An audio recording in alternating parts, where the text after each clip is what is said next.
No. Bueno, amigos, volvemos al aire de Poncho hasta las 10 de la noche. Las vamos a estar acompañando. No se olviden de suscribirse y de darle me gusta al vivo en caso de que aún no lo hayan hecho. Está fresquito, ya viene refrescando. Arrancamos el programa y ya viene refrescando. Maru está con su matecito.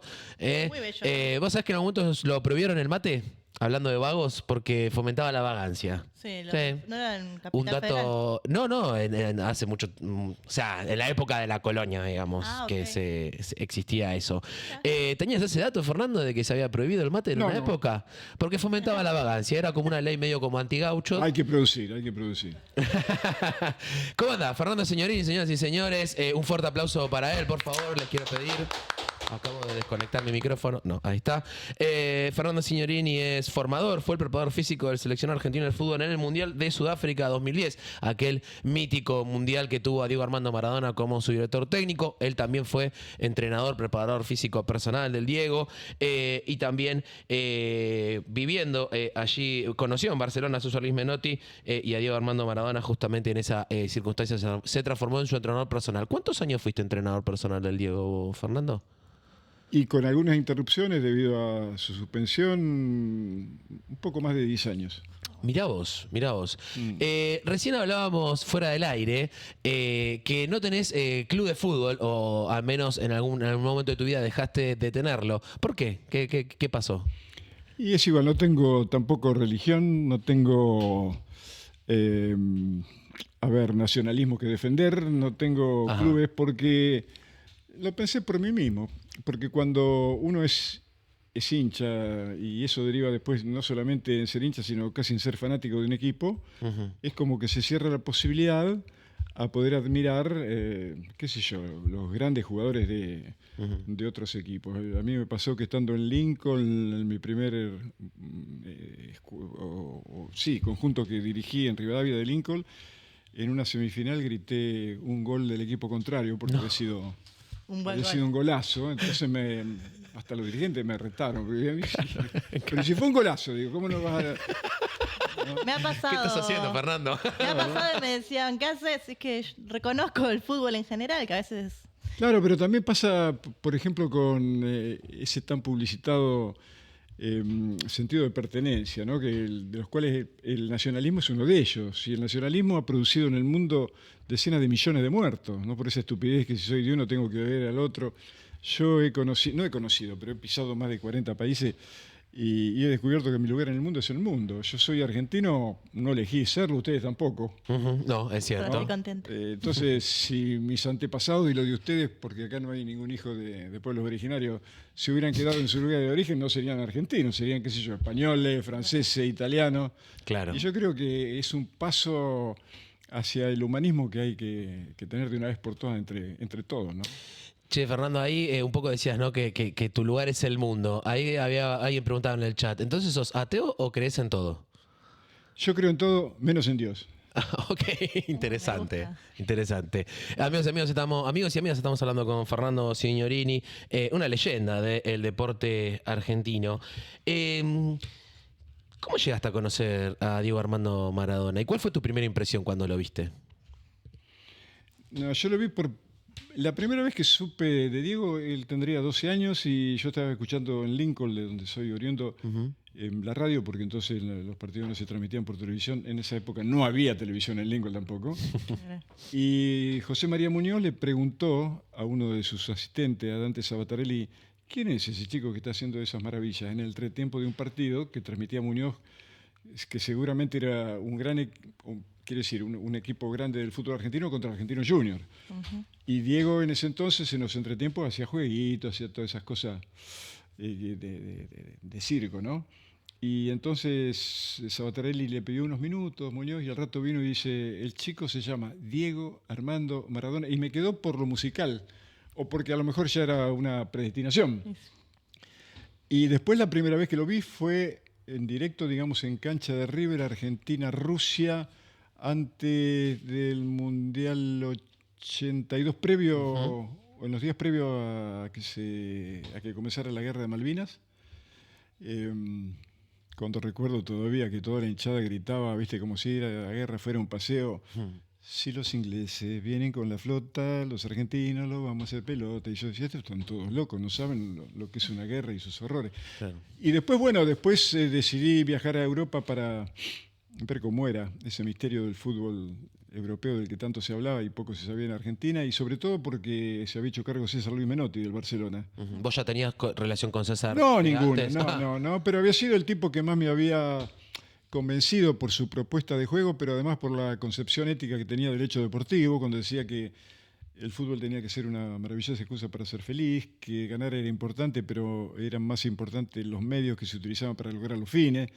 Y eso me venía como anillo al dedo, porque yo siempre también, desde que estudiaba, vislumbré que el deporte podía ser un argumento fantástico para, sobre todo para ayudar a los padres y a los maestros y profesores a guiar al niño camino del mejor individuo posible. Hay que entrenar antes que nada es educar, ¿no? Y bueno, así fue que extrañamente Menotti, sin saber quién era, no autorizaban absolutamente a nadie a ver los entrenamientos, pero te repito, sin saber quién era y sin preguntar cuáles eran mis intenciones, dijo que sí. Y en esas dos letras que forman esa palabra se definió una vida, porque si hubiera dicho que no, Claro. yo no estaría acá hoy y Sí, no hubiera pasado todo lo que me claro. pasó. Es increíble, pero es así, ¿no? Por eso yo no hice nada, todo lo hizo el destino, por eso soy partidario del determinismo por sobre el libre albedrío. Y bueno, y una vez que me autorizó, yo siempre iba a ver los entrenamientos, y el 28 de junio de ese año, del 83, hacía mucho calor, iba a ser el último entrenamiento previo al partido de vuelta de la Copa de la Liga entre Barcelona y Real Madrid. Hacía mucho calor, la playa de estacionamiento del inmenso Camp Nou estaba vacía, y de pronto se escucha el rumor de un motor y un coche que entra, viste, como manejaba Diego y la mayoría de los jugadores de fútbol, y frenó de golpe, saltó del coche, le dio un beso. Claro, era Claudia la que se puso al volante y se fue, y cuando intentó entrar encontró que la puerta estaba cerrada y empezó a tirar casi de manera histérica del picaporte, ¿no? Y, Me pregunto si eso habrá sido normal en la vida del Diego. claro, por eso yo lo miré, él todavía no me había descubierto, y desde la sombra de la columna le dije así también, como de manera divertida, ¿viste, Diego? Después dicen que al que madruga Dios lo ayuda. La primera vez que llegas temprano estaba la puerta cerrada. Y él se giró, me descubrió y vino sonriendo. Tenés razón, ¿podés creer que sea tan verde? Y empezamos a hablar, y bueno, y a partir de ahí después pasó que ya nos volvimos a reencontrar en Andorra, donde fue la pretemporada. Vuelta de la pretemporada cumplió con la promesa que me había hecho de invitarme a un asado en su casa, que era una casa, bueno, fastuosa, era una mansión en el barrio de Pedralbes, y ahí descubrí que era más difícil sacar a don Diego de la parrilla que a Diego de la cancha. Don Diego era el titular. Y siempre, desde el primer momento, fue una relación. Yo tenía 10 años más que él, apenas tenía 22. Siempre fue una relación de mucha empatía, basada en eso, en la honestidad. Y son cosas que se dan porque se dan. Hay personas que la tenés al lado toda la vida y nunca terminás de cuajar, ¿no? Y hay otras que la conoces y inmediatamente Machearon. será porque estamos hechos de elementos cósmicos, y hay algunos que se rechazan y otros que se aproximan. Pero así, a grandes rasgos, ese fue el comienzo de mi relación con él. Muy bien. ¿Tenés algo para contarnos como cómo era lidiar con una persona tan expuesta y que no podía? ¿Sabés lo que pasa? Que el deseo era de él, no era mío. Él me vino a buscar a mí para que lo ayudara tras la lesión que sufrió el 24 de septiembre del 83, ahí, en el partido contra el Bilbao.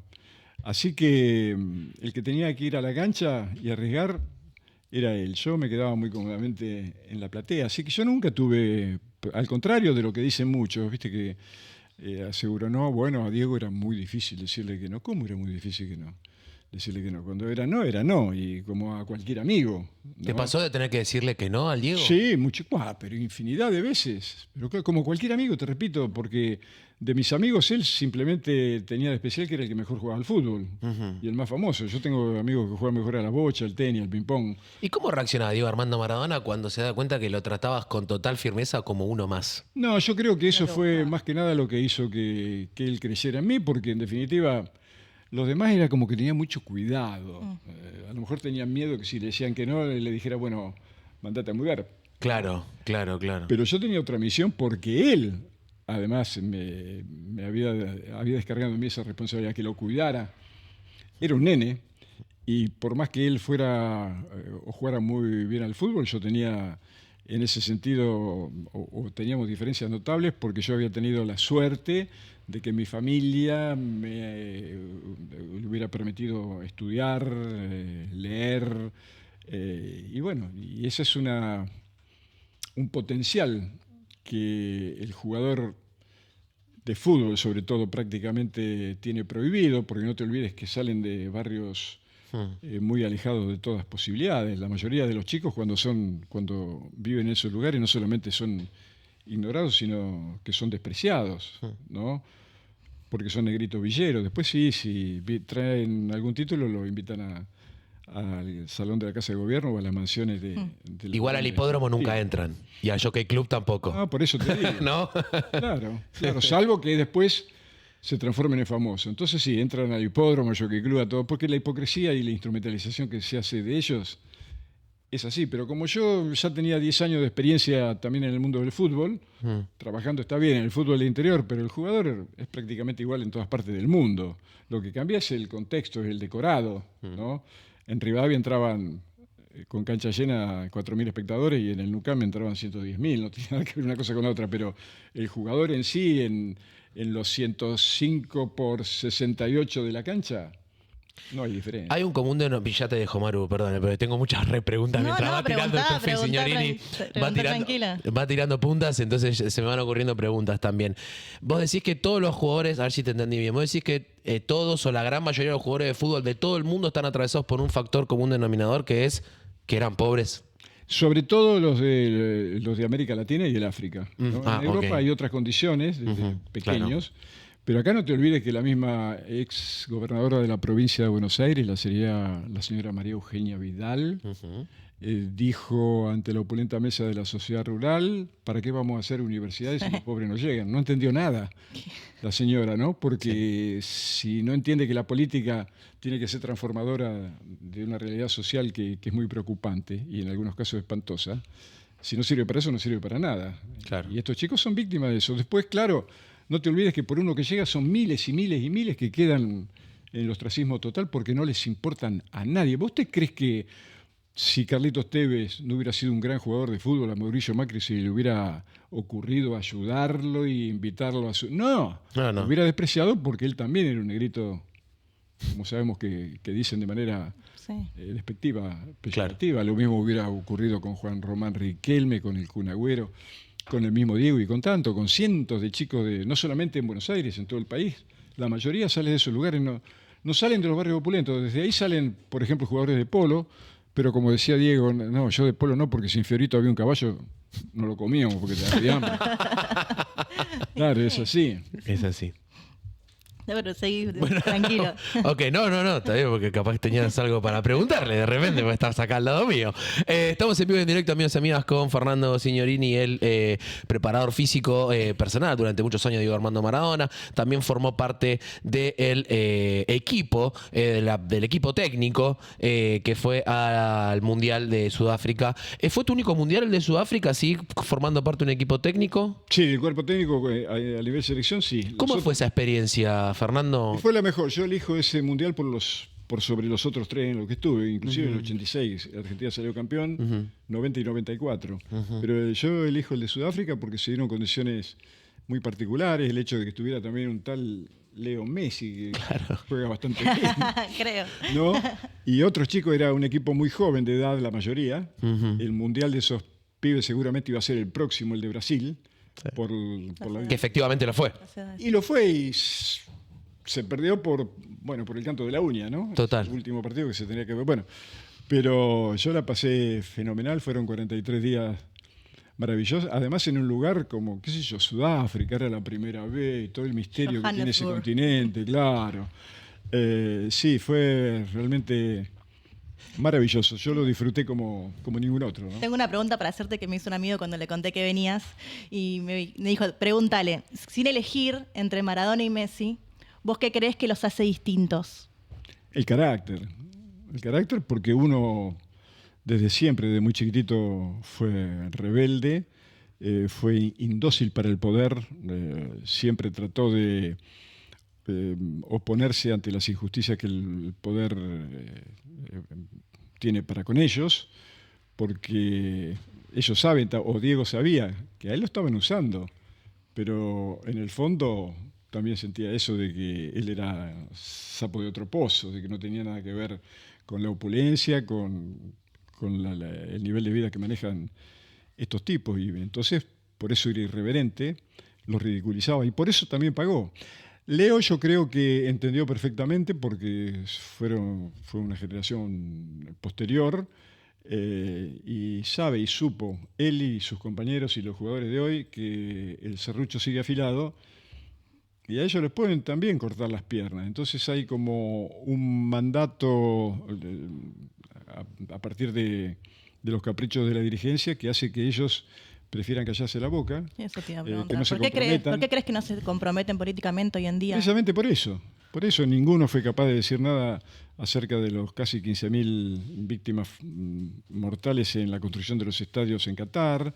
Nadie fue capaz de rebelarse y ponerse el luto por Eve de Bonafini cuando falleció durante la disputa del Mundial. Nadie es capaz de decir nada por el precio exorbitante de las entradas para ver la selección nacional. Han transformado el fútbol, que es una construcción cultural de las clases populares, en un deporte de élite. Ahora los inventores tienen que pagar por el invento. Entonces es todo... Pero bueno, tampoco hay por qué hacerlos responsables si nadie fue capaz de educarlos en cuanto a saber qué es una ideología y cuál es la otra, ¿no? Claro. Vos hablabas de que los jugadores son conscientes de que siempre está el serrucho preparado. En definitiva, los jugadores no hablan de política porque están efectivamente amedrentados o hay un cambio en la idiosincrasia de los jugadores que directamente no solamente eligen no hablar de política, sino que no les interesa o incluso se guardan su opinión porque saben que es cancelable, ¿no? Dicho en los términos de hoy en día. Sí, sí. Yo creo... Puntualmente, ¿qué es? Porque capaz Messi no, Messi en realidad es un revolucionario, pero sabe que no puede. O Messi no, Messi efectivamente, haya serrucho o no haya serrucho, no va a hablar de política. Es que es muy difícil, ¿viste? Porque para hablar de política, por supuesto que, y sobre todo en la Argentina, hablamos todos y todos tenemos los bolsillos llenos de soluciones para los problemas de los demás, lo tenemos vacío para nosotros, pero ellos saben, levantan bien las manos a la guardia porque todo el mundo está esperando que se equivoquen en algo para atacarlos, o de un lado o del otro, y en ese sentido han desarrollado, qué sé yo, un potencial casi envidiable en los que no dar el paso más largo que las piernas, ¿no? Claro. No se arriesgan, claro. Claro. Porque además no están preparados para ello. ¿Quién le regala un libro a los jugadores de fútbol? Y sobre todo en edad de formación. ¿Quién les dice cómo son realmente las... Nadie. ¿Por qué? Y bueno, porque los quieren estúpidos, los quieren frívolos, los quieren vulgares, los quieren groseros, porque así lo manejan mejor. Entonces eso, vos fíjate que qué sé yo, es muy difícil, si bien en cada regla hay excepciones, que haya chicos o futbolistas de la elite del fútbol mundial, sobre todo estoy hablando de los argentinos, que hayan leído, qué sé yo, más de 2 o 3 libros de profundo contenido humanístico o ideológico, ¿no? Ahora, yo no dejo de pensar, profe, si esto efectivamente, bueno, me gustaría tu opinión en realidad, más que yo emitir la mía, ¿vos crees que esto cambia cuánto uno puede querer o no a un jugador de fútbol? Es decir, ¿es válido decir, che, este me gusta, pero no se manifiesta frente a las cosas? Sí, hoy la gente tiene también ese concepto, ¿no? De una cosa es el jugador y otra es la persona. Sobre todo cuando pierden. Cuando ganan está todo bien. Claro.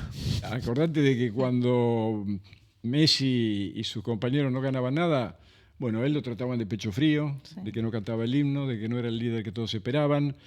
A Angelito Di María lo masacraron, a él y a su familia, al propio Scaloni. Y después, esos mismos, cuando Argentina salió campeón, se subieron al carro de los vencedores y ahí fue cuando se me dio por reflexionar que por eso, o me expliqué la razón por la que Argentina produce tantas toneladas de dulce de leche, porque hay que rellenar mucho panqueque. Gran frase.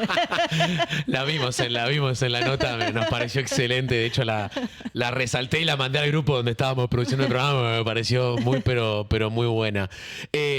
Bueno, aprovecho ya que trajiste los 3 panqueques más panqueques, no importa, política, deporte, que recuerdes de estos últimos 20 años. Scioli es uno de ellos. Bien. ¿Uno? Sí, sin ninguna duda. Sí. Pero bueno, a lo mejor no les importa tampoco. Ellos van por Puede otra, ser, por ¿no? otra cosa en la vida, ¿no? Claro. Y después, bueno, los periodistas que dijeron lo que dijeron y que después se retractaron. Hay varios. Sí, Es larga esa lista, una lista. Hubo uno que se arrodilló, acordate, Toti Pazman. Oh, Por Di María. Sí, para pedir que no lo convoquen más. Y en una entrevista que me hizo en directo yo se lo reproché.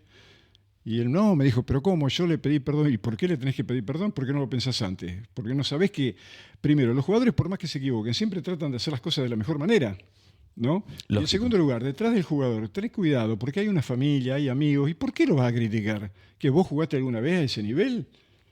Claro.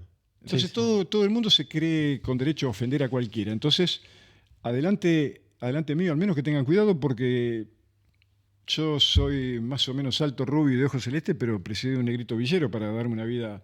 Entonces, por qué sé yo, por reconocimiento a él y a otros, porque yo he tenido más de 1000 jugadores y todos han salido de esos lugares. Entonces, lo que exijo es respeto. Desde el respeto vamos a cualquier lado, pero si le faltan el respeto a un jugador de fútbol, me están faltando respeto a mí. Es así de sencillo, ¿no? Estamos hablando con el gran profe Fernando Signorini. Él fue preparador físico personal de Diego Armando Maradona durante muchos años. Otro paquete que dicen acá, profe, Ruggeri. Bueno, también.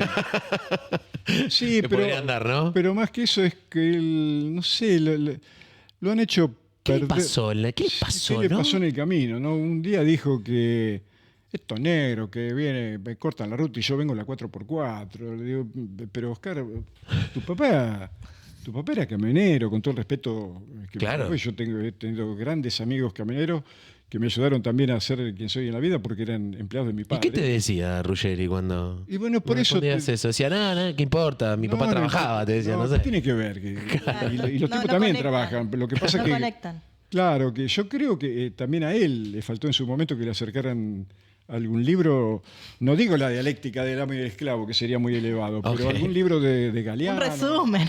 Claro, ¿no es cierto? Claro. Sí, es cierto, sí.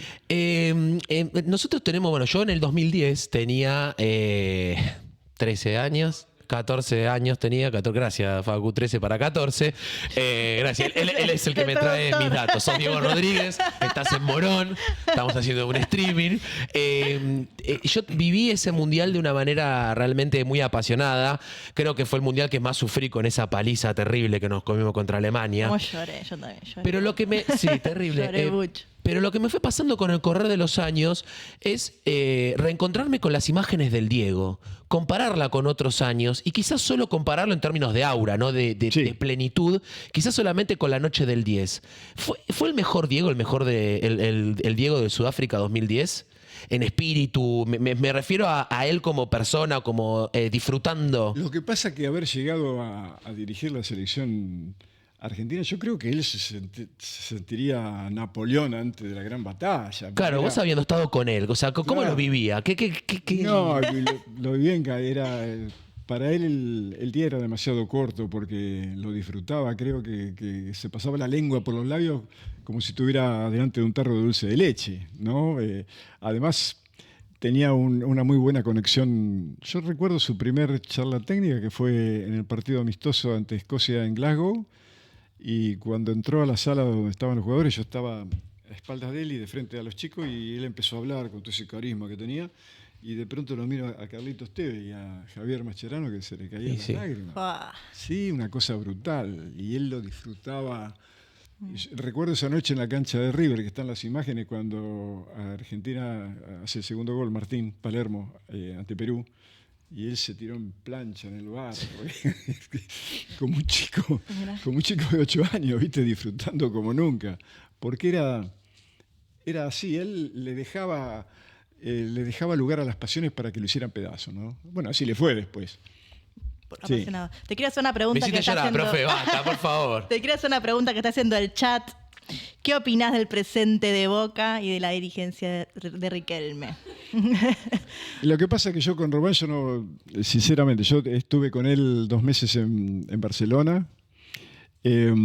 Ha sido un jugador extraordinario. Y no fue más porque a él le alcanzaba con eso. Pero como dijo alguna vez Zinedine Zidane, mi selección empieza por Riquelme.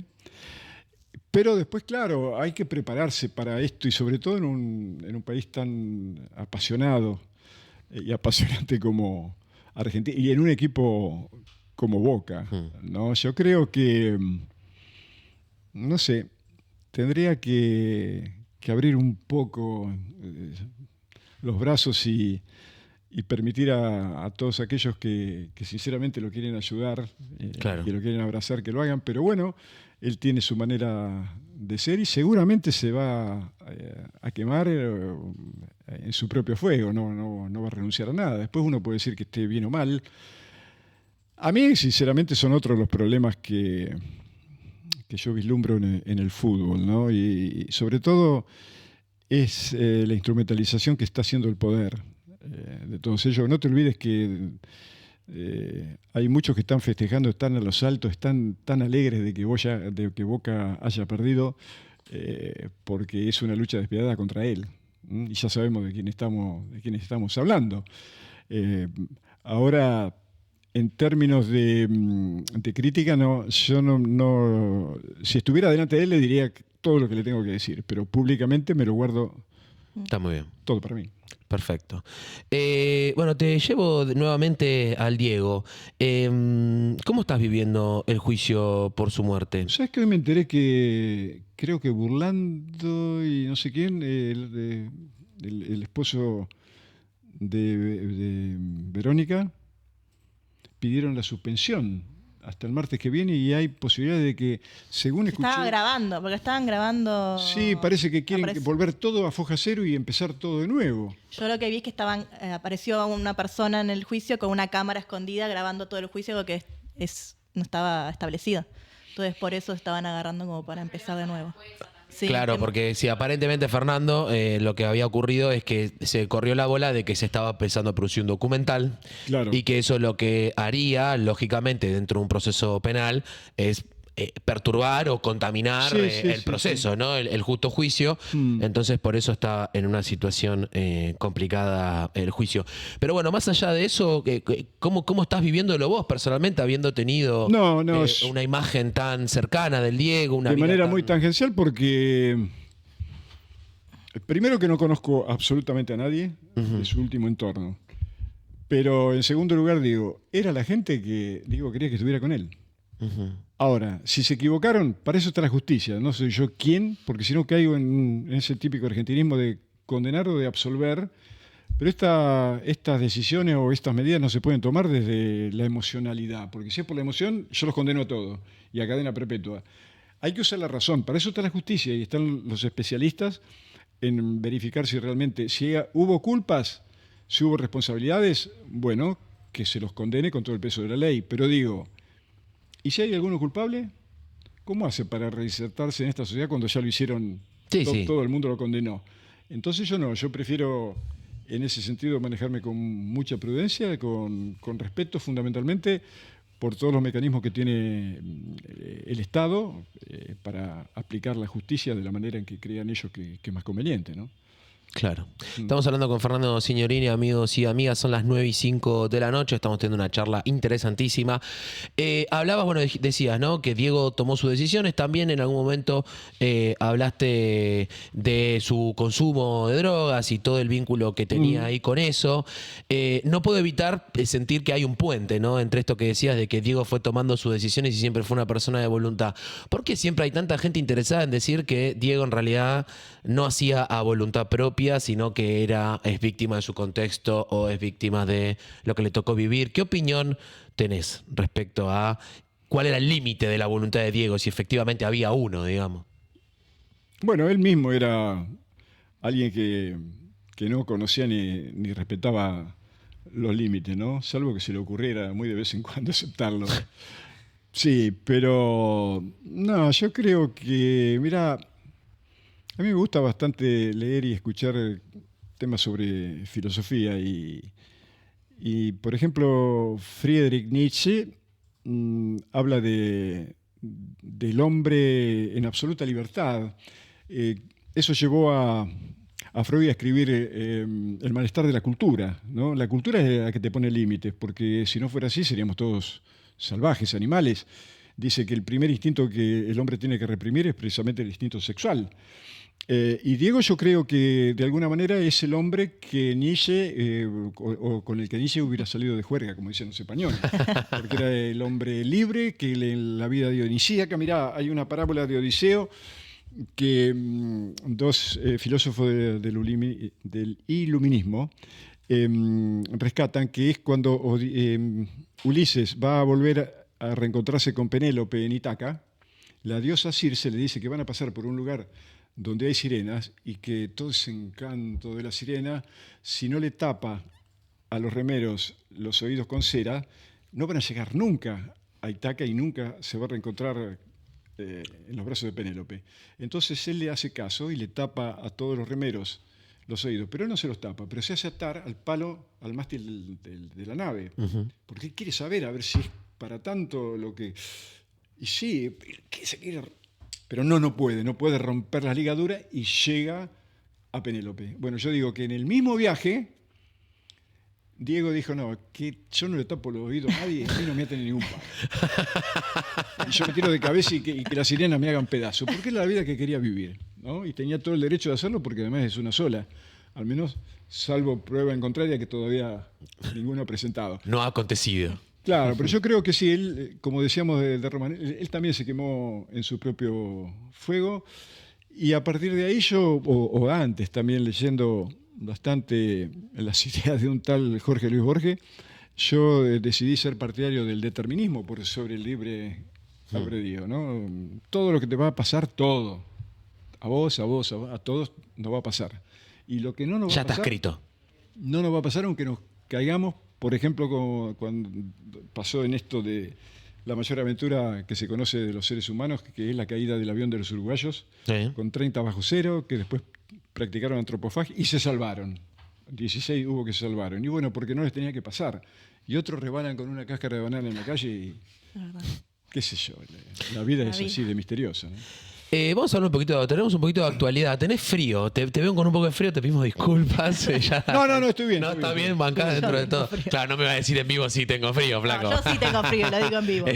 No, estoy bien, sí. Bueno, muy leído el profe, realmente, impresionante. Citó como 5 autores en 2 frases, impresionante. Te traigo un poquito la actualidad, igual esta pregunta ya un poco me la respondiste, pero me gustaría que profundicemos y ya vamos a la parte más política, porque sabemos que hablas mucho de política. ¿Por qué crees entonces que los jugadores de esta época no se involucran en política, Fernando? Yo creo, te repito, en toda Sí. regla y excepciones, yo conozco a Kurt Lutman, conozco a Juan Cruz Comar, hay muchos chicos que lo que pasa es que no le acercan el micrófono porque no son políticamente correctos para ellos, no responden a los intereses de los medios, pero además te repito, porque nadie los educa y desde muy pequeños, no, lo único que quieren es que jueguen al fútbol. ¿Cuántas veces he escuchado? No, el jugador tiene que jugar al fútbol y no preocuparse. ¿Cómo? Es un poco también Perón en eso se equivocaba cuando decía que la vida del obrero era de su casa al trabajo y del trabajo a su casa. No, general. También a una biblioteca, también a tener tiempo libre. Creo que hay que revisar todo para proyectar, hay que revisar el pasado para proyectar el futuro y darle el lugar que cada uno merece, sobre todo de la posibilidad de una vida digna. Pero hablar de esos temas con los chicos hay que tener mucho cuidado, porque alguna vez alguien me dijo, y me lo dijo un profesor de filosofía, ¿no? De Lincoln, el doctor, mi querido Manuel Ballarino, que sabiendo que yo estaba en el mundo del fútbol y sabiendo también la extracción de la mayoría de los jugadores, él me decía que tuviera mucho cuidado en hacerlos caer en cuenta de lo que realmente eran. No, déjalo correr, déjalo que se crean lo que la gente cree de ellos, porque si no, en vez de hacerle un bien, les va a hacer un mal, porque van a caer en cuenta de que realmente no son lo que son. Y ellos quieren ser lo que son, o lo que la gente quiere que sean. Sobre todo cuando ganan, porque cuando pierden, Sí. así te va. Pero es muy complejo. Yo creo que, te repito, yo creo que tienen que cambiar los planes de educación, no solamente para los jugadores de fútbol, porque es una minoría la que llega, pero ya en la escuela primaria habría que acercarle gente que le hable muy claramente sobre adicciones, sobre sexualidad y sobre todo que los introduzca en el mundo de la literatura, de la poesía, sobre todo de aquella poesía de profundo contenido humanista, porque como alguna vez le escribí a Carlitos Tevez en un libro que le regalé, La fuerza moral de José Ingenieros. Lo habrá leído completo, Carlito, me imagino. A lo mejor no. A lo mejor le quedó alguna página, pobre, pero... Sí, bueno, pero ¿quién No, pero había, hacerlo es un buen gesto, Fernando. ¿quién lo había No. acostumbrado a eso, no? Yo Claro. le puse simplemente que, querido Carlitos, dicen los que saben que al terminar de leer un buen libro, uno ya no es el mismo, sino mejor. Entonces, a todos los chicos que están escuchando, que se animen a leer y que los padres y los profesores y también los amigos los inciten a ello, porque sinceramente si queremos cambiar esto se hace a través de la formación, de la cultura, porque si no esto no cambia nunca más, porque nos quieren así, nos quieren, qué sé yo, estúpidos, egoístas, individualistas, faltos claro. de solidaridad. Ignorante. ¿Todo tiempo pasado siempre fue mejor? En algunas cosas sí. Por ejemplo. Sobre todo en las relaciones sociales. Yo veo, por ejemplo, que está muy deteriorada. Yo mismo, qué sé yo, vivo en un departamento y a lo mejor subí al ascensor y decía buenos días y miran para otro lado. Entonces tenés que gritar porque a lo mejor no te escucharon, ¿no? ¿Le has gritado a alguien adentro del ascensor? Sí. Yo siempre lo hago reaccionar. Sí, porque además digo, ¿y qué pasa si a las 5 de la mañana esa misma persona viene a golpearme la puerta porque se está prendiendo y yo, si respondo como ella, quiero decir, no le abro la puerta, ¿no? Pero en todo lo que tiene que ver con tipos de adelantos tecnológicos, siempre que sean bien usados, es lógico que se ha avanzado en lo que es el tratamiento de algunas enfermedades. Antes uno se moría mucho más fácilmente de mi padre mismo. Padeció de eso y murió siendo muy joven por una muerte que hoy sería perfectamente atendible. Evitable, sí, pero por ejemplo... En lo que es lo que a mí, la música que me encanta y sobre todo por sus letras, que es el folclore tradicional. Sí, antes había poetas maravillosos y canciones que decían cosas. Bueno, nombrar a Yupanqui, a Dávola, a Armando Tejada Gómez es una muestra, y hoy prácticamente no, porque no interesa. Hoy interesa la cosa frívola, la cosa que no diga mucho, que no comprometa. Y la sociedad lo está pagando, ¿no? ¿Crees que esa... Perdón, dale. No, quería preguntar si veías más común que antes se expresen políticamente los jugadores de fútbol. Sí, antes sí. Sí, antes había una mayor... Pero era otro tipo de relación entre la política y el deporte, ¿no? Hoy está todo muy tergiversado. Hay muchos, no quiero llamarlo colegas de ustedes, operadores dentro del mundo del periodismo que no tienen nada que ver, por ejemplo, con Don Osvaldo Ardizone, por ejemplo, o con Ulises Barrera, o con Dante Panzeri. No tienen absolutamente nada que ver porque a ellos mismos lo forman para que deformen, ¿no? Claro. Así de simple. ¿Y qué te iba a preguntar? Bueno, hace ya varios meses en realidad que los jubilados y las jubiladas marchan a Plaza de Mayo luchando justamente por una mejora en sus ingresos de sus jubilaciones, ¿no? Básicamente. ¿Qué pasa, Fernando? ¿O por qué crees que no hay una concurrencia masiva? ¿A la gente le dejó de importar cosas tan básicas como la buena vida de aquellos que trabajaron tantos años? Yo creo que hay mucho... ¿Se masificó eso, crees? Sí, hay mucho temor. Yo estuve justamente en la que... ¿Pero es temor o es más desinterés para vos? Yo creo que es temor. Ok, bien. Sí. En algunos, como siempre, hay un 30% fijo que no tiene ningún interés en eso. Pero mañana casualmente hoy recibí un WhatsApp que están pidiendo sangre para este chico Grillo, porque mañana lo van a operar, entonces si a través del programa de ustedes también sí, claro, pueden obvio. acercarse.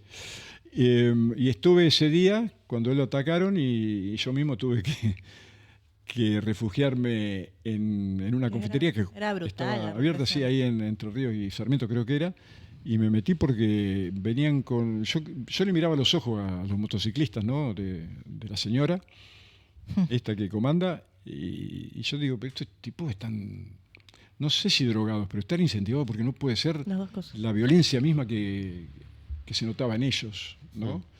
Pero yo creo que están aplicando también los métodos de eso que se han aplicado ya a través de Goebbels en la Segunda Guerra Mundial, ¿no? Cuando vos le pegás a un jubilado, es un mensaje para los más jóvenes, los más fuertes, porque si le pegan a los jubilados, entonces a los más jóvenes los matan directamente, ¿no? Entonces creo que es una manera perversa y brutal de querer, además, dejar sin posibilidades de expresarse a quienes tienen tanta necesidad de hacerlo, porque hoy, sinceramente, ¿cómo hace un jubilado? No digo para vivir, para sobrevivir como nunca. Yo veo en las calles gente durmiendo, ahora que viene, no sé la cantidad de víctimas que va a haber, mirá lo que ha pasado en las provincias con las obras que no se han hecho, está toda la obra pública, se está matando a la gente en las rutas y a nadie parece importarle nada, ¿no? Entonces ya, después si ves, más allá de que dicen todas las opiniones son respetables, mentira, ¿qué van a ser respetables todas las opiniones? No son respetables, claro, ¿no? ¿Cuál es el límite para que una opinión deje de ser respetable? Y sobre todo aquellos que se alejan del sentido común y que no se expresan desde lo que decíamos hoy, desde el humanismo, desde la honestidad, desde la nobleza. Cuando uno dice, qué sé yo, a la mamá del mismo Hitler, yo no le podría respetar la opinión de que el hijo era una maravilla, ¿no? Y que algo habrán hecho estos 6 millones, mirá que los tuvo que... ¿no? Claro. Entonces creo que el humanismo, el sentido común, son los límites como para que uno los respete o no. Claro. Hay mucha manija y ya vamos cerrando. Gracias, Fernando, la verdad, por haberte acercado, por haber venido hasta aquí, hasta el oeste. No sé si has frecuentado el conurbano, si has andado por estos lados. Hace poco le estaba contando que vine porque estuve con el intendente. ¿Acá? En la Mansión Seré. Ah, estuviste por acá, estuviste con Lucagui. Hace un año y pico y después lo volví a ver varias veces en un bar de El Palomar, que los sábados o los domingos, creo que era mediodía, Ariel Sher invitaba a distintos personajes y entonces yo iba a estar presente y Lucas estaba... Mira vos. En ciudad, ahí sí. Has venido entonces, has conocido algunas partes de Morón, por lo menos. Linda la parte del Palomar. Lindo. Yo pasaba por Morón cuando ustedes no estaban ni siquiera en el depósito de París. Camino. Claro. No estaba en el depósito de Galperín todavía. No. Faltaba eso. Che, ¿qué te iba a preguntar? Me acabo de olvidar. No, eso. Se vivió muy intensamente el Mundial del 2022. Algo escuchamos igual respecto a qué postura tenía sobre, bueno, para qué sirvió específicamente que se haya ganado el Mundial, posponer los problemas y demás. Pero te voy a sacar de ahí, pues ya anduvimos dando vueltas por esos lados. Sí. A mí me gustaría que me digas qué posibilidades ves de que Argentina sea bicampeona del mundo. Yo creo que a nivel mundial, salvo, bueno, España hoy y seguramente Francia, que va a mantener el nivel, pero Argentina está en el lote, como decía César, de los candidatos, ¿no? Después, un partido de fútbol, qué sé yo, mirá, desde que yo me enteré que 11 uruguayos en el 50 le ganaron a 200.000 brasileños en el Maracaná y le sacaron el mundial, yo dije, en el fútbol, como en la vida, puede pasar cualquier cosa. Y va a volver a pasar cualquier cosa, más allá de que no creo que de ninguna manera sea un nuevo campeón del mundo. Para mí va a repetir alguno de los que ya ganaron alguna vez. No van a haber sorpresas. Sí, no creo que salga de ahí, salvo que algún africano o algún equipo europeo como Bélgica. Sí, pero no creo. Yo creo que van a ganar más o menos lo mismo de siempre. Y ojalá que... Pero sobre todo, te repito, para los jugadores... para el cuerpo técnico y para los chicos que todavía no tienen maldad, pero no para los que instrumentalizan el triunfo o la derrota a favor o en contra, para los que son despiadados cuando se pierde y eso, que hay que rellenarlos cuando cuando se gana, ¿no? Fernando, muchísimas gracias por haberte acercado, por la favor. verdad, acá a Poncho, a Morón. ¿La has pasado bien? Fantástico. Bueno, Qué bueno. me alegra, me Está alegra. muy bueno el nombre, Poncho. ¿eh? ¿Te gusta? Porque- ¿Qué opinas del nombre? Contanos. Y eso, el poncho es algo que te cobija, como un abrazo. Bien, hermoso. Te cagaste de frío, pero te sentiste acobijado igual. Por eso digo que hubiera sido bárbaro. Hay que darle un poncho a los yo invitados. tengo un poncho salteño. Ah, bueno. Lo muy estaba bien. extrañando. Sí, de esta manera aplaudimos y despedimos a Fernando Signorini, amigos y amigas. Muchas gracias. Impresionante, la verdad. Gracias, Fernando, en No, serio. por favor. Muchas gracias. Ha pasado entonces Fernando Signorini, tremendo amiga, la verdad, impresionante. Hemos tenido una hermosa charla, amplia, variadita, charlamos de todo un poco. Y ahora nos vas a traer, ¿qué hacemos? ¿Le pegamos largo o no? Deberíamos ir a un corte, ¿no? Sí o sí. Déjame ir al Bien, baño. perfecto. No se vayan, amigos y amigas, pasaron 22 minutos de las 9 de la noche, estamos hasta las 10.